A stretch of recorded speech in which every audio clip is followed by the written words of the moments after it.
चाहिँदैन। तपाईँले चाहिन्छ भने आज देशको घरमा प्रत्येक घरमा एउटा एउटा आक्सुको सदस्य भएको हुनुपर्छ। यो आह्वान तपाईँलाई हामी पुर्याउन चाहन्छौँ। हरेक घरमा एकजना आक्सु सदस्य भएको हुनुपर्छ। तपाईँको घरको समस्या सधैँ तपाईँको घरको आक्सु सदस्य मार्फत सङ्गठनमा आएको हुनुपर्छ।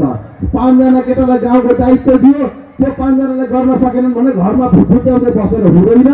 तपाईँ चाहिँ नगर्ने अनि अर्काले गरेको तातो फल खाएर बस्नु भन्ने पनि पाइँदैन।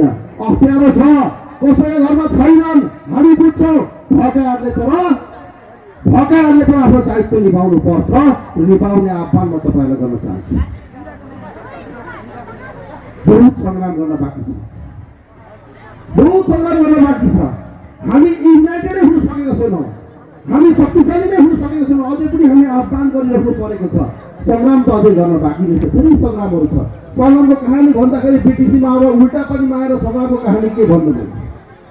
यो त सङ्ग्रामै सङ्ग्राम छ। आउँदा आउँदै रस्तैमा सङ्ग्राम, बसु भने बाटैमा सङ्ग्राम, उठो भने घरैमा सङ्ग्राम, सङ्ग्रामै सङ्ग्राम। लाइट छैन, पानी छैन, मौलिक व्यवस्था छैन, मौलिक अधिकार पाउनु वञ्चित भइरहेछ।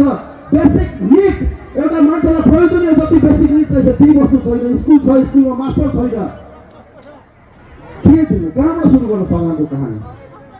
त्यो सङ्ग्राम बहुत लामो गर्न बाँकी छ। हामी बहुत लामो भनेको यो लामो सङ्ग्राम झुटो कुरा बोलेर यो गर्छु त्यो गर्छु अमुक गर्छु तमुक गर्छु भन्ने झुटो शासनको कुरा म तपाईँको बिचमा राख्न चाहन्न पनि सक्दिनँ पनि, किनभने म त्यो ओहदामा त्यो परिस्थितिको मान्छे पनि होइन।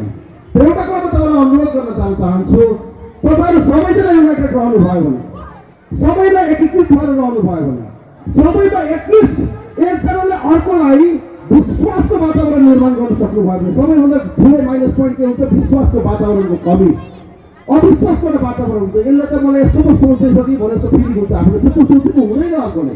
तपाईँ टेन्सन नलिनुहोस्, उसँग पनि त्यत्रो टाइम छैन तपाईँको बारेमा सोच्ने। तपाईँले आफै मनमा सोच्दै हुनुहुन्छ मैले नयाँ बाइक किनेर आएको त्यसले पो रिसायो कि भने जस्तो लाग्छ तपाईँलाई। त्यो तपाईँको भ्रम हो।